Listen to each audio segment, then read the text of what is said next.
Quem é o Espírito Santo? Alguns o consideram como energia positiva, outros acham que é apenas uma emanação de Deus.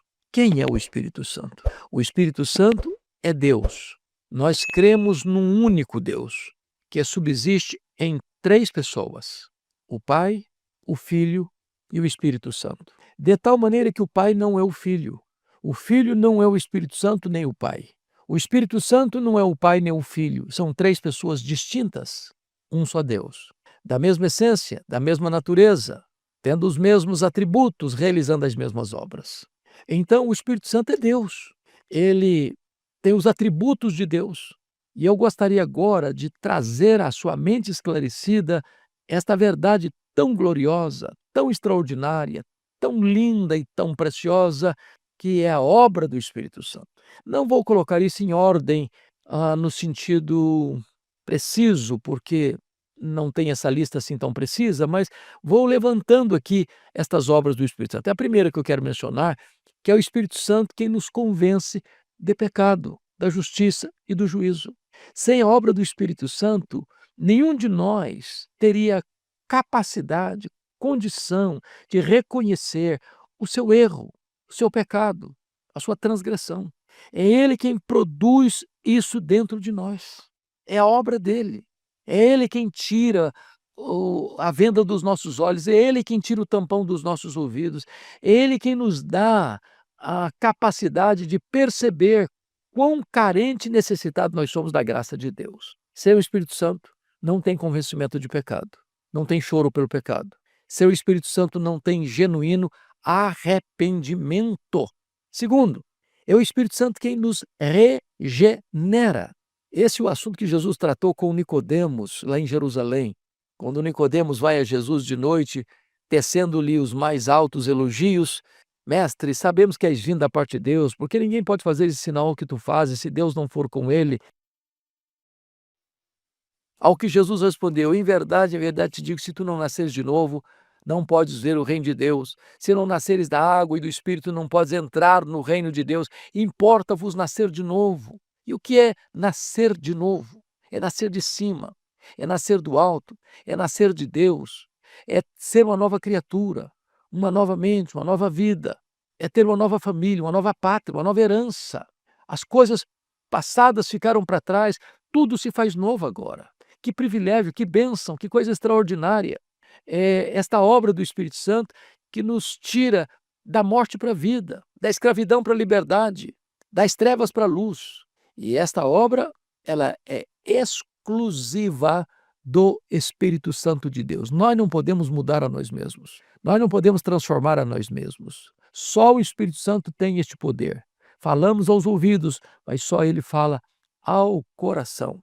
A Bíblia diz: mas todos quantos receberam a Jesus, deu-lhes o poder de serem feitos filhos de Deus, a saber, aos que creem no seu nome, os quais não nasceram do sangue, nem da vontade da carne, nem da vontade do homem, mas de Deus. É o Espírito Santo quem produz essa regeneração na nossa vida. Terceiro lugar, é o Espírito Santo quem nos batiza no corpo de Cristo.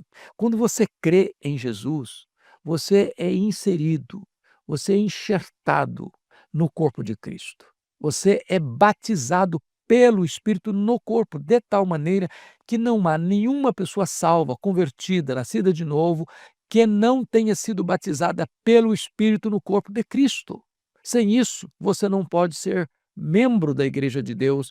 Portanto, sem isso, você está fora da família de Deus. É o Espírito Santo que introduz você, que enxerta você, quem coloca você, quem batiza você no corpo de Cristo. Está lá na primeira carta de Paulo aos Coríntios, capítulo 12, versículo 13. Então isso é glorioso, saber que o Espírito Santo é quem nos batiza no corpo de Cristo.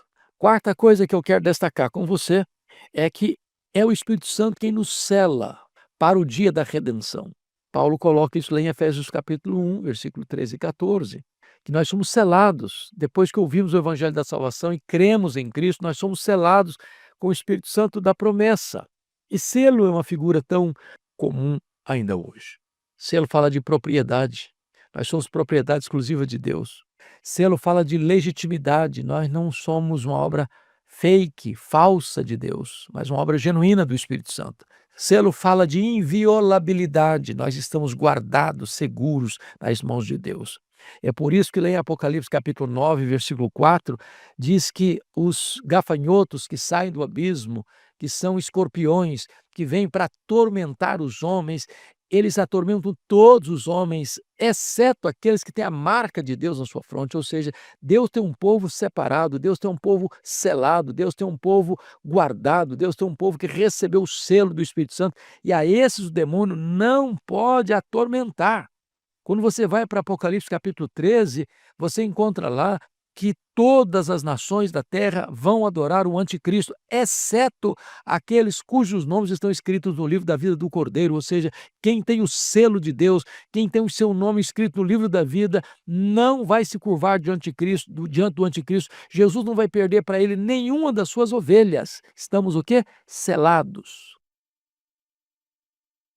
marcados, somos propriedade exclusiva de Deus, isso é obra do Espírito Santo. Mas ainda, em quinto lugar, o Espírito Santo é o penhor da nossa redenção, está lá em Efésios capítulo 1, versículo 14, ele é o penhor da nossa redenção. E o que significa isso? A palavra penhor traz a ideia de um anel de noivado, compromisso. Também é usado numa linguagem comercial, você vai comprar um produto, você dá entrada nesse valor e agora completa o pagamento no dia que você recebe esse produto. Então, Jesus nos salvou e nós estamos já salvos, nós estamos sendo salvos e nós seremos salvos. Com respeito à justificação, nós já fomos salvos da condenação do pecado. Com respeito à santificação, nós estamos sendo salvos do poder do pecado, é um processo. E com respeito à glorificação, nós seremos salvos da presença do pecado.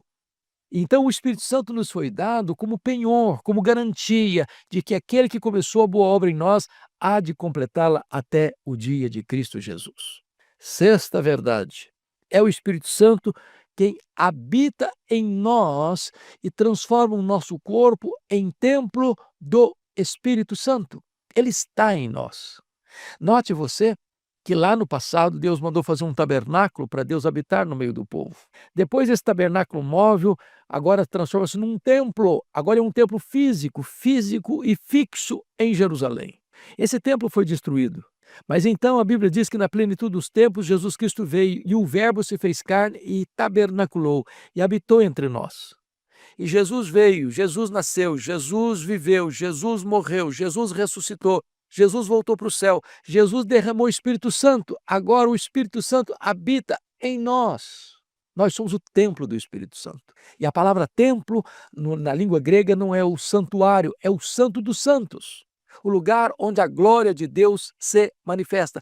O seu corpo é sagrado, o seu corpo foi comprado por preço e você e eu precisamos glorificar a Deus no nosso corpo, porque ele é o templo do Espírito Santo de Deus. Sétimo lugar, é o Espírito Santo que nos dá dons espirituais.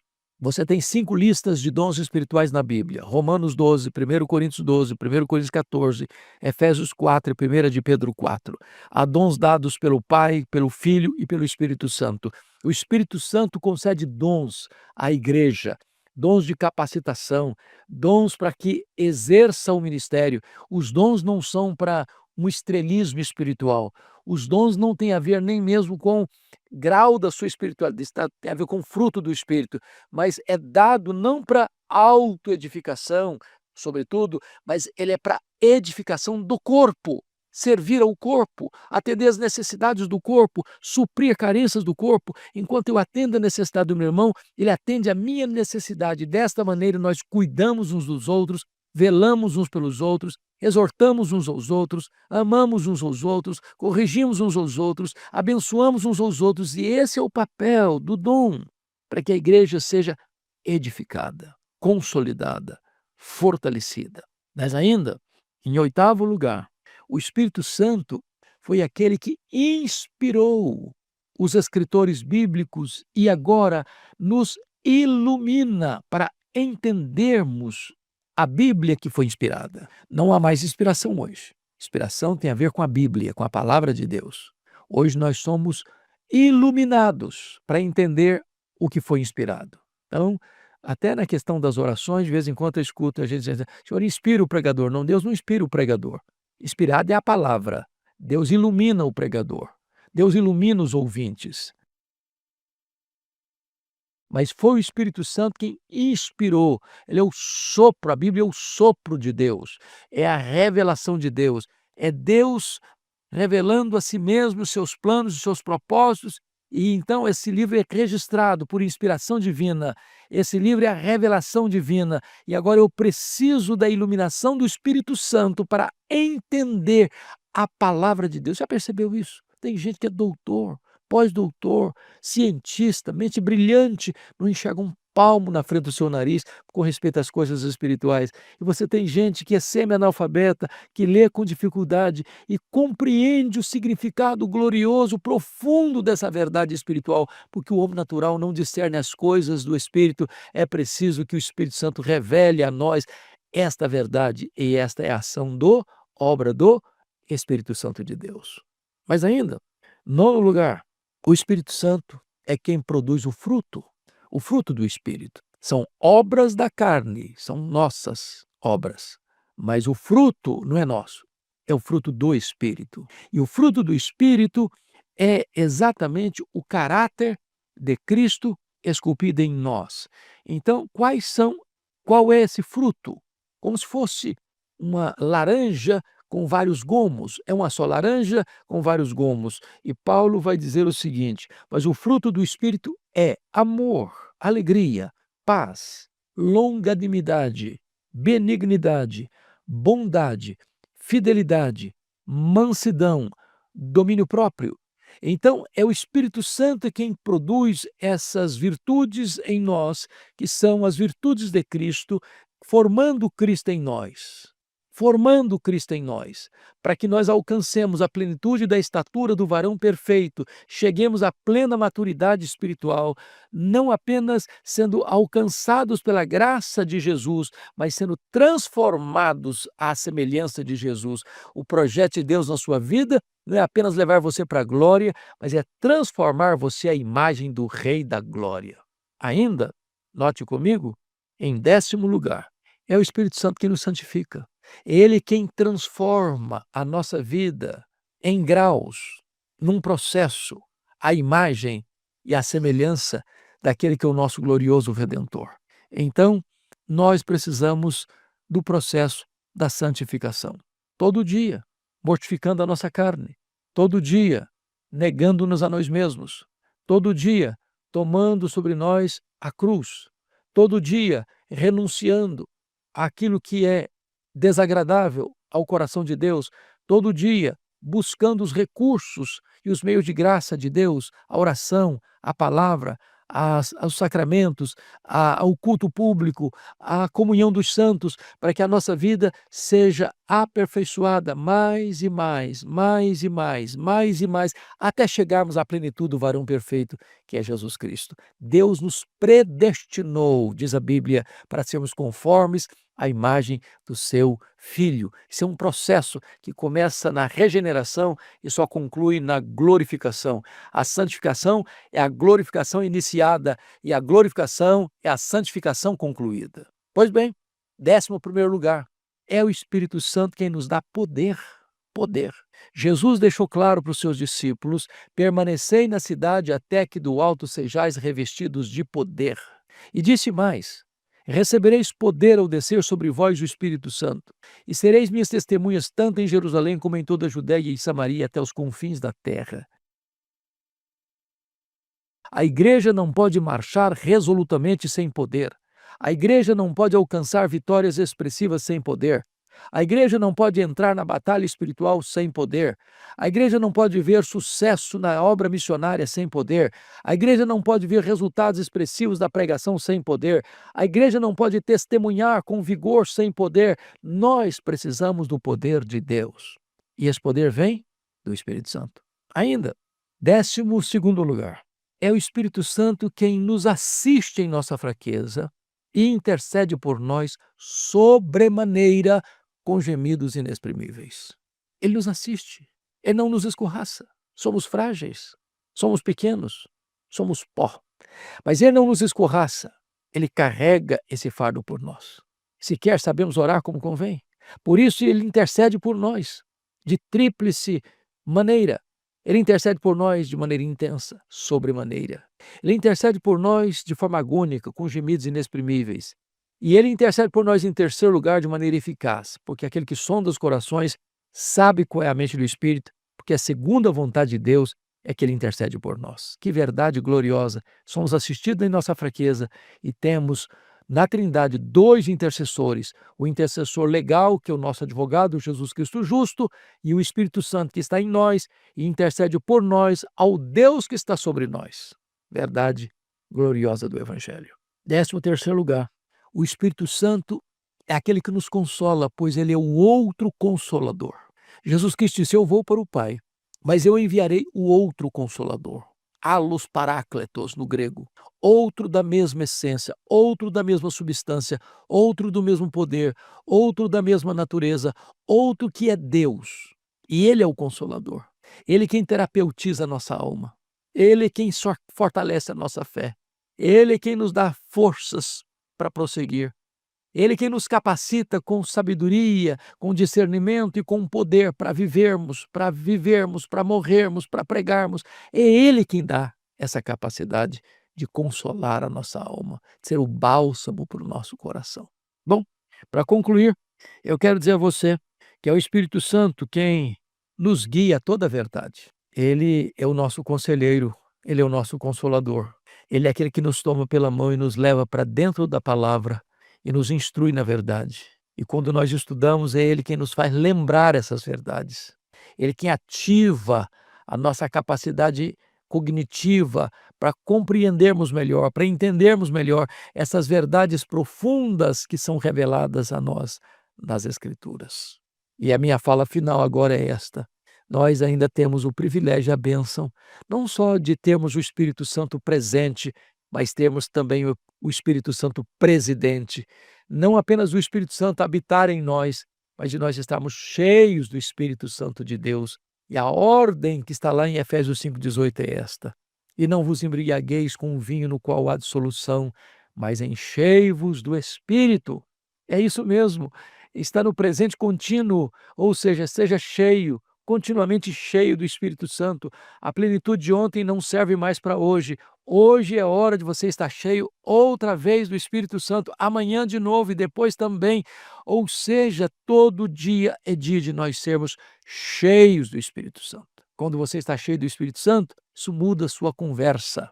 Você começa a falar de maneira diferente, como Paulo diz aqui em Efésios capítulo 5, versículo 19, quando ele diz assim: olha que coisa linda, maravilhosa,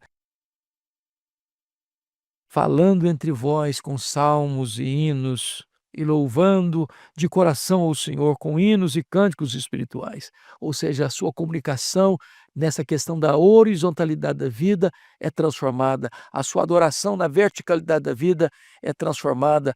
Você, em vez de ter murmuração nos seus lábios, você tem gratidão, conforme o versículo de número 20, que diz assim: dando sempre graças ao nosso Deus por tudo, em nome de nosso Senhor Jesus Cristo. Quando você está cheio do Espírito Santo, você desce do pedestal do orgulho, conforme o verso 21, sujeitando-vos uns aos outros no temor de Cristo. Então esta é a obra gloriosa do Espírito Santo. É claro que eu aqui não fui exaustivo, é claro que eu não esgotei o assunto, mas eu estou trazendo à sua memória esclarecida estas verdades tão preciosas, 15 verdades preciosas aqui mencionadas sobre a obra do Espírito Santo. E eu espero que você, hoje, aqui, agora, seja essa pessoa cheia do Espírito Santo de Deus, viva na plenitude do Espírito Santo de Deus, desfrute desta alegria indizível, cheia de glória do Espírito Santo de Deus, inundando a sua vida, dando coragem, dando poder, dando força, dando ânimo, dando entendimento, dando consolo, e que você possa reverberar essa verdade, resplandecer essa verdade e transbordar do Espírito Santo de Deus. Fico por aqui e eu pergunto a você: essa mensagem teve algum significado ou valor na sua vida? Se teve, compartilhe com outras pessoas. Mais ainda, se você ainda não está inscrito nesse canal, inscreva-se e ajude-nos a compartilhar a rica, a poderosa, a preciosa Palavra de Deus a muitas outras pessoas. Deus abençoe você. Deus abençoe sua família. Deus guarde o seu coração. A mensagem nos mostra que toda a transformação na vida de um cristão começa e continua por meio de Deus. É o Espírito Santo quem abre nossos olhos para a necessidade de Deus. Nos dá uma vida completamente nova e nos une como família na fé. Ele nos protege, nos fortalece, nos consola nas dificuldades e nos guia dia a dia para sermos mais parecidos com Jesus. Essa pregação nos inspira a buscar uma conexão real e diária com o Espírito Santo, pois é vivendo cheios dele que encontramos verdadeiro poder, alegria e propósito em nossa caminhada com Deus. Sinta-se à vontade para debater respeitosamente sobre este tema na seção de comentários. Não se esqueça de deixar um gostei e se inscrever no canal para receber os próximos vídeos. Um abraço a todos e fiquem com Deus.